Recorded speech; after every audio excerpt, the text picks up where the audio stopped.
Bonjour chers amis, plusieurs d'entre vous, vous faites face à des difficultés terribles au niveau de votre vie spirituelle, au niveau de votre vie familiale. Vous êtes attaqué par le diable et vous vous sentez peut-être oppressé. Il est temps aujourd'hui de déclarer « Satan, je ne t'appartiens plus ». Aujourd'hui, pendant cette deuxième émission, je vais vous laisser encore avec Marcel Kouamenan et nous allons ensemble déclarer « Satan, je ne t'appartiens plus ». A tout de suite dans Prière inspirée.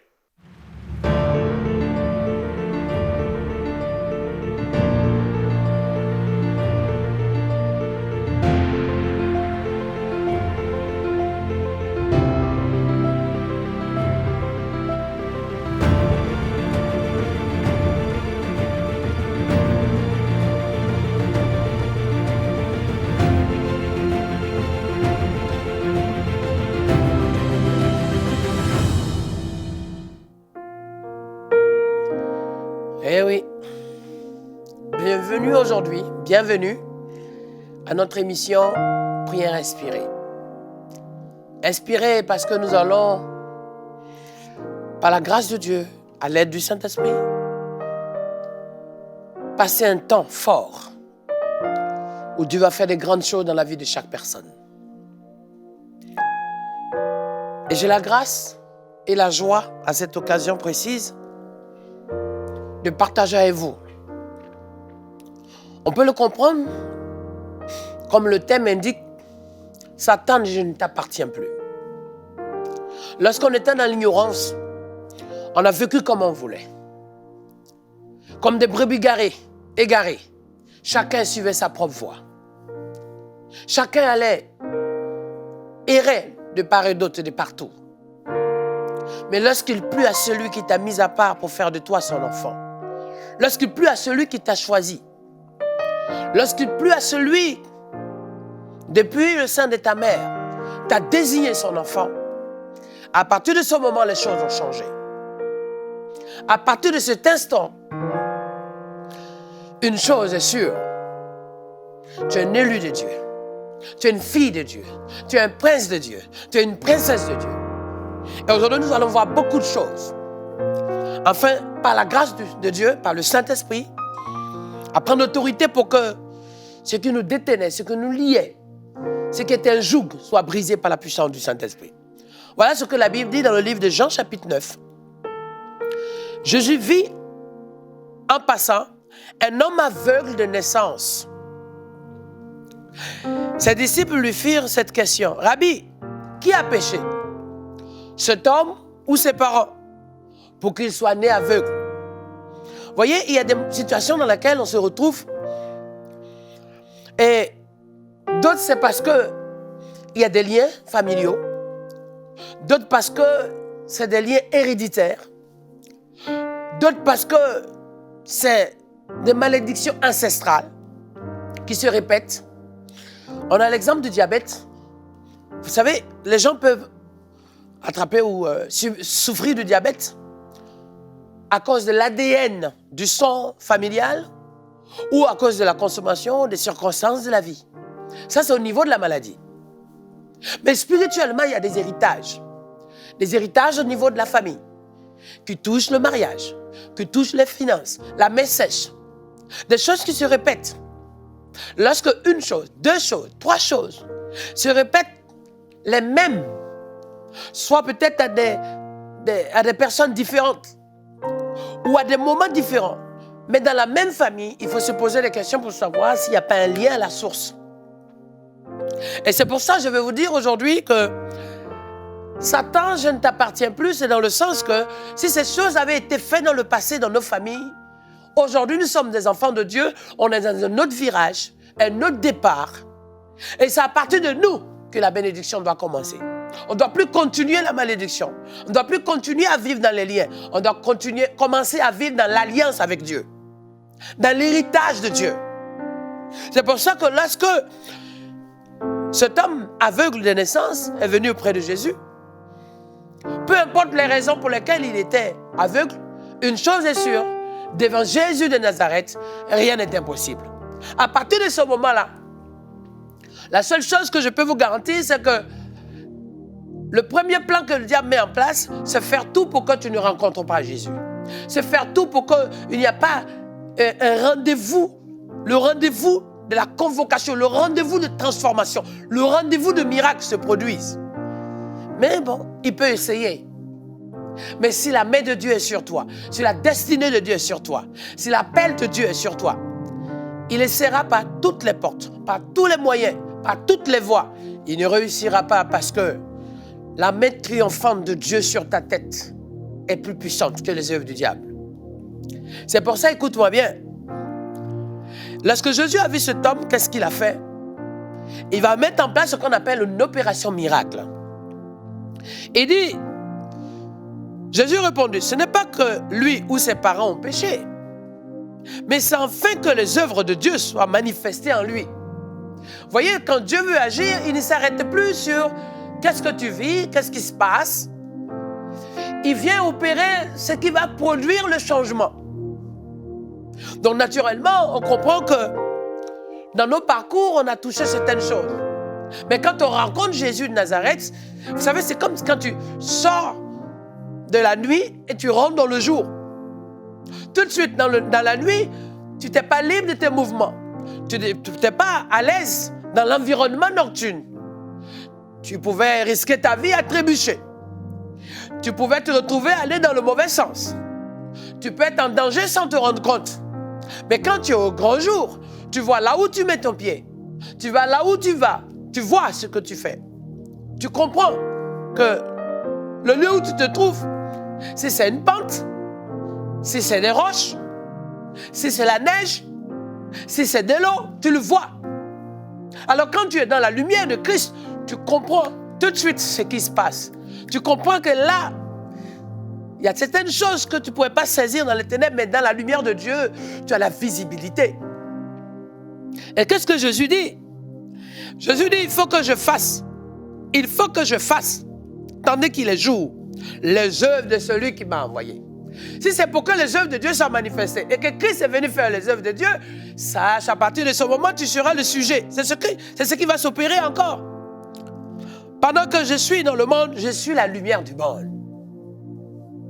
Ça fait des années, certainement, tu as hérité de ces malédictions qui font que tu n'arrives pas à sortir de l'étouffement, du blocage. Mais écoute-moi bien, après avoir dit cela, il cracha à terre et il fit de la boue avec sa salive. Puis il appliqua cette boue sur les yeux de l'aveugle. Voilà une illustration très démonstrative, mais dans le sens spirituel. Au moment où il appliquait la boue sur les yeux de l'aveugle, si quelqu'un était là, il pouvait constater et faire un calcul simple. Comment, de nos jours, il va dire, mais comment ça se fait que quelqu'un qui est malade ou qui a des problèmes de vue, on met de la boue sur ses yeux? Comment ça se fait encore que quelqu'un qui souffre déjà, on vient encore rajouter ses problèmes avec de la boue? On va complètement détruire son habitat optique. Mais non, mes amis. Il y a des situations qui donnent l'impression qu'on t'est sali. Il y a des situations où on donne l'impression qu'on t'écrase. On te noircit. On te fait du tort. Mais non, frère. Si ces choses ont été des jours pendant des années, c'est que quelque part, Dieu est en train de transformer la situation. Dieu prépare quelque chose. La main de Dieu est en activité. Aïe, aïe, aïe. Oh my God. Il dit cette situation de cet aveugle né est pour que Dieu soit glorifié. Seulement, à partir du moment où cette personne vient au Seigneur, il ne faut pas calculer, il ne faut pas chercher humainement à interpréter les choses. À se dire, oui, je ne sais pas pourquoi Dieu m'a abandonné. Dieu ne t'a pas abandonné. Oui, dans la malédiction, on peut avoir beaucoup d'idées, on peut se dire, mais qu'est-ce que j'ai fait? Ça veut dire, mais peut-être, pourquoi on m'a maudit? Pourquoi ma famille? Pourquoi je n'avance pas? Pourquoi je ne réussis pas? Pourquoi je fais sur place? Pourquoi c'est toujours les mêmes choses qui m'arrivent? Pourquoi moi? On va se retrouver un peu dans la situation de Job qui dit, mais pourquoi ma mère m'a mis au monde? On va aller encore plus loin. Regardez cette femme dans le livre de Matthieu chapitre 17. Elle se tombe, du moins ce père, excusez-moi.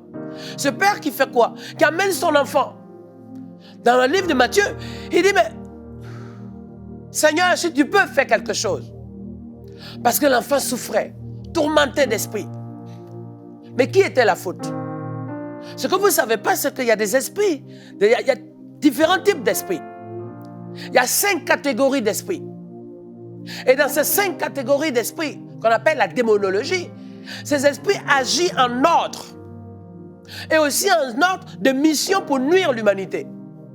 Il y a des esprits ou des situations où les gens pensent avoir fini, par exemple, avec les finances, et tout de suite après, c'est la maladie qui se manifeste. Et après la maladie, tout de suite après, c'est directement dans la famille que ça se produit. Et une fois que ça finit dans la famille, tout de suite, c'est au niveau des finances que ça se passe. Vous voyez, toujours, dans l'ordre, ces esprits, dans ces différentes catégories, agissent en paire et en équipe. Mais il n'y a pas plus grande action que la puissance du Saint-Esprit. C'est pour ça que lorsque Daniel est parti en intercession, Daniel est parti en prière, Daniel est parti en combat, Dieu va envoyer l'ange par l'épée du Saint-Esprit, alléluia, qui va combattre pour libérer le peuple de la malédiction. Daniel chapitre 9, il y avait un joug de malédiction de 70 ans. 70 années, mes chers amis. 70 ans. C'est presque la vie d'une personne, la vie entière d'une personne. Aujourd'hui, heureusement que le temps de vie a augmenté un peu, mais 70 ans de malédiction. 70 ans. Alors, lorsqu'il a lu et qu'il a constaté qu'après lecture, il était dans cette génération, dans cette époque où le joug de la malédiction se manifestait, il allait devant la présence de Dieu. Et il va poser un acte. Premièrement, il va demander pardon à Dieu pour le peuple de Dieu. Alors, si tu veux que Satan s'éloigne de toi, si tu veux que Satan ne puisse plus circuler dans ton environnement, ou sa malédiction ne puisse pas agir dans ta vie, premièrement, il faut avoir dans ton cœur le pardon. Le pardon pour ton entourage. Le pardon pour tes proches. Il faut avoir un cœur de pardon. Il faut pardonner. Il faut pardonner. Pardonne. Même si ça a été difficile, même si la personne t'a fait du tort, pardonne. Si tu veux que l'ennemi ne s'approche plus de ton environnement, que la malédiction ne soit pas active dans ta vie, pardonne. Ça, ce sont des sujets, des éléments clés pour pouvoir marcher et demeurer et garder le cap dans l'action du Saint-Esprit qui est à l'œuvre dans ta vie. Tu verras que la malédiction, elle n'aura plus de place dans ta vie. Parce qu'elle n'aime pas. Satan n'aime pas les gens qui vivent le pardon. Le pardon, c'est donner de soi-même. C'est ce que Jésus a fait. Pardonne-leur car ils ne savent pas ce qu'ils font. C'est pas fini. Qu'est-ce qui va se passer encore? Daniel, dans la prière, va maintenant confier tous ces sujets. En demandant pardon à Dieu, va demander maintenant, Seigneur, fais grâce. Après le pardon, l'humilité a confié ces sujets au Seigneur. Évoque ce sujet devant la face de Dieu. Et demande sa bonté dans ta vie. Dans l'humilité, Seigneur. Porte, nous avons péché. Reconnais tes failles. Reconnais là où tu t'es égaré. Reconnais tes fautes. Reconnais. Seigneur, nous avons péché. Daniel n'a pas péché, mais il a porté le fardeau du peuple. Et lorsqu'il a commencé à prier, il était en jeûne en prière. Et tout à coup, quelque chose s'est passé. La malédiction des 70 ans. Vous savez, une malédiction, c'est comme un endroit, certaines personnes appellent des maisons hantées. Non, moi je dis, non, maison hantée, c'est... Par la puissance de Dieu, il n'y a pas de maison hantée. Que tu arrives, si elle était hantée, tu prends autorité, tu commences à prier, tu demandes la présence du Saint-Esprit, la lumière de Dieu, le feu de Dieu, les maisons hantées seront délivrées. Je dis, il y a des choses qui ont été cadencées. C'est comme si c'est des verrous qui ont été mis sur la tête de certaines personnes. Malgré les efforts, malgré le courage, malgré le travail, malgré l'ambition, malgré la détermination, malgré la connaissance, malgré les relations, malgré l'efficacité, malgré le projet, malgré les moyens mis en œuvre, ça ne bouge pas. Mais Daniel va crier à Dieu alors. Parce qu'il a compris, mon frère, ma soeur, que si ce verrou est en place, c'est parce que la clé est perdue. C'est parce que l'épée de l'esprit n'est pas passée par là. C'est parce que le tonnerre de Dieu ne s'est pas encore manifesté. Parce que c'est le tonnerre de Dieu descend sur le lieu, même si c'est un verrou, que ce soit un mur de Jéricho, que ce soit une montagne, ça va s'aplanir. Alors la chaîne va être coupée. Et à ce moment précis, spirituellement, ce que tu ne sais pas, ce que toi tu t'humilies pour prier. Écoute-moi bien, tu t'humilies pour prier. Tu portes la charge. Tu t'humilies en intercession. Tu t'humilies en supplication. Tu t'humilies en imploration. Et au même moment, spirituellement, les anges de Dieu sont en activité. Alors, cette boue va être enlevée. La boue de l'humiliation va être enlevée. La boue de l'aveuglement va être enlevée. Et à l'instant T, mes chers amis, quand Jésus met la boue dans les yeux de cet aveugle, tout le monde se disait qu'est-ce qui allait se passer. Mais il dit maintenant, va maintenant. Voyez, va à la piscine de Siloué. Rappelez-vous que Siloué est un endroit spécial. Ça nous rappelle des ânes. Silo, Siloué, c'est la même chose. C'est le lieu où, quand tu arrives, il dit va. Va à Siloué. J'aimerais te dire, va à Siloué. Aujourd'hui, à l'instant, pendant que tu restes cette émission, aujourd'hui, pour ta famille, pendant que tu restes cette émission, aujourd'hui, pour ton corps, pour ta maison, pendant que tu restes cette émission, aujourd'hui, pour tes finances, pour ton travail, pendant que tu restes cette émission, va au rendez-vous, mets-toi au rendez-vous de Siloué. Sache qu'à l'instant, ton Siloué, pour que la malédiction soit brisée, c'est aujourd'hui. Oh, Et lorsque tu te mets là, spirituellement, l'eau de Siloué va couler sur toi. Tu vas passer sous la douche du nettoyage qui va enlever d'abord la boue qui est dans tes yeux. Mais en même temps, pendant que la boue est en train de s'enlever, parce que pendant que je vous le dis, j'étais en train de prêcher ce même message un jour quelque part. Il y a une dame qui crie « Alléluia, pasteur !» Je comprends mieux. Pourquoi encore les jeunes filles, les jeunes sœurs, pour pouvoir se faire belle, mettre de la boue de la mer morte, la boue je ne sais quoi, des légumes, des fruits sur le visage pour enlever les peaux mortes. Il dit, mais ça vient de la boue que Jésus, à partir de la boue que Jésus a appliquée sur les yeux de l'aveugle.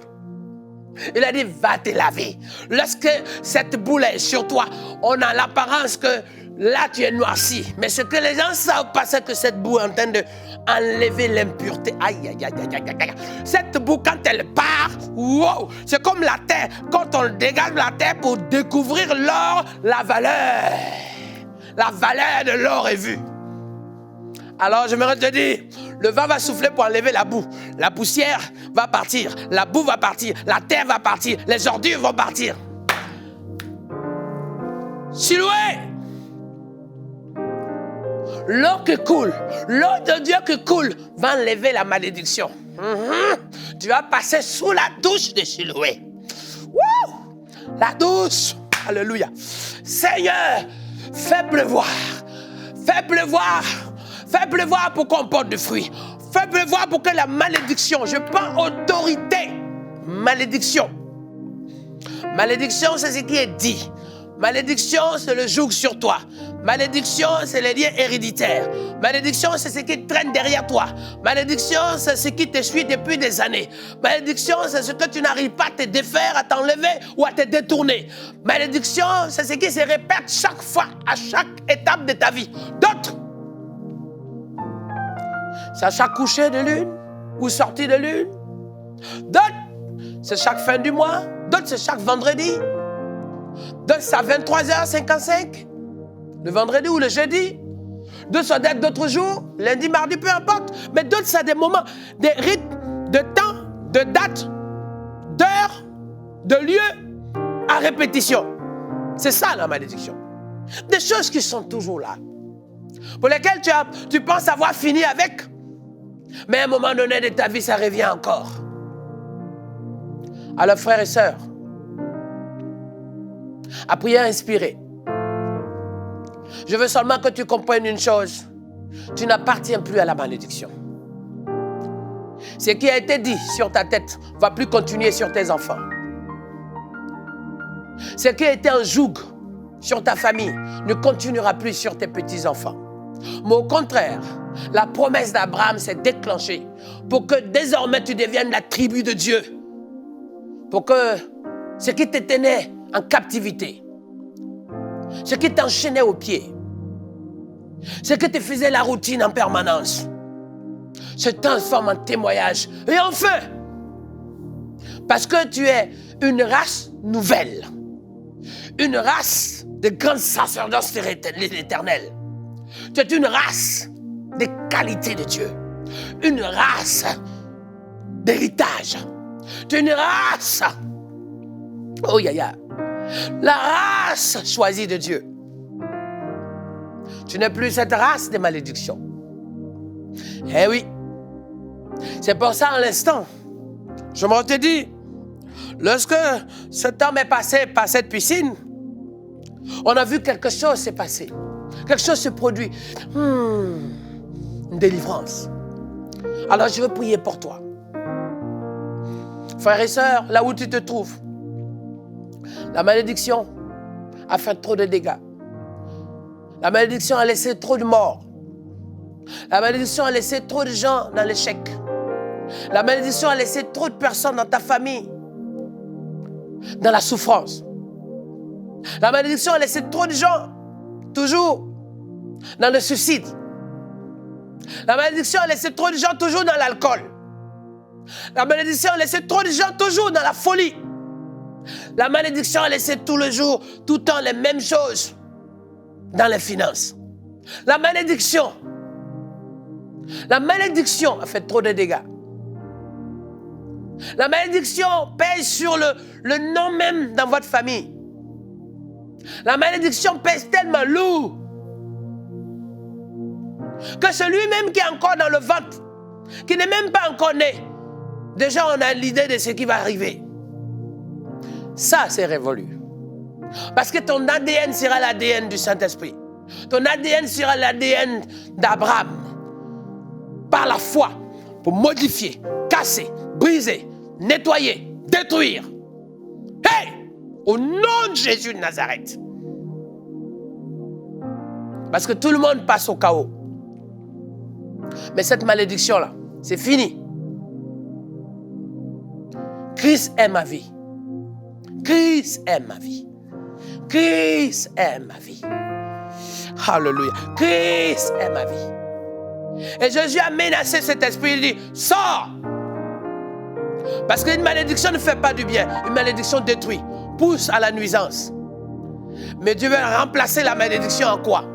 En bénédiction. Bénédiction pour que maintenant tu brilles. Bénédiction pour que tu sois dans la joie. Bénédiction pour que tu sois dans le témoignage. Bénédiction pour que tu sois dans la délivrance. Bénédiction pour que tu sois dans la liberté. Bénédiction pour que tu sois dans l'épanouissement. Bénédiction pour que tu sois dans la faveur. Bénédiction pour que tu sois dans la bonté. Bénédiction pour que tu sois dans la miséricorde. Bénédiction pour que tu sois dans la victoire. Bénédiction pour que tu sois dans la joie. Bénédiction pour que tu sois dans la réjouissance. Bénédiction pour que tu sois vivant. Bénédiction pour que tu dépasses les 60 ans. Bénédiction pour que dans ta famille, ce qui était bloqué à 80,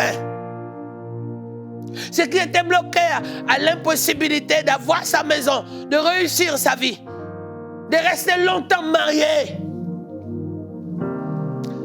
la bénédiction va ouvrir les portes à l'illimité de la faveur divine, de la bonté incompressible de Dieu. Je prie maintenant, Seigneur. Malédiction, sort maintenant. Malédiction, tu es vaincu. Malédiction, tes œuvres sont brisées. Malédiction, tu es chassé maintenant. Malédiction, tu n'as plus de place. Malédiction, hey! Libère le pays.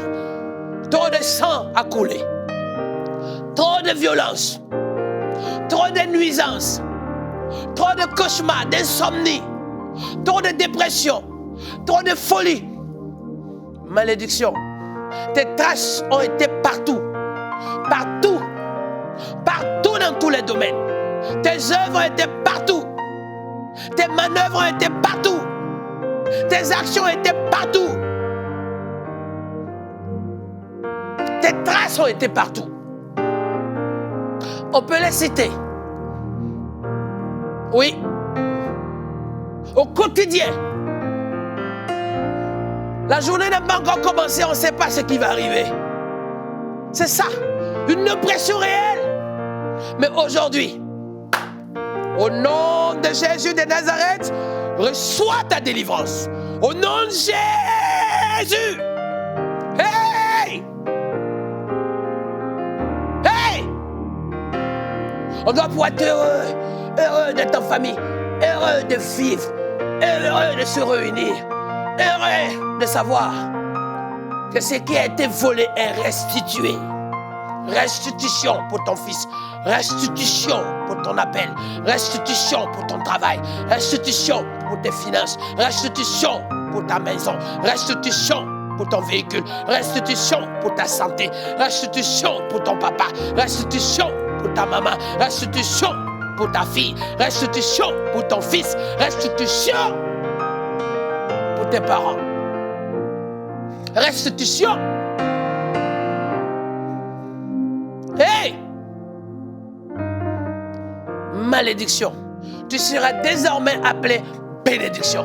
Tu es condamné à être désormais bénédiction dans ma vie. Eh oui, tu ne seras plus malédiction dans ma vie. Tu n'auras plus de place. Malédiction. Bénédiction. Il y a un dénominateur commun. C'est que ce qui était dit, qui était maudit, est transformé à dit béni.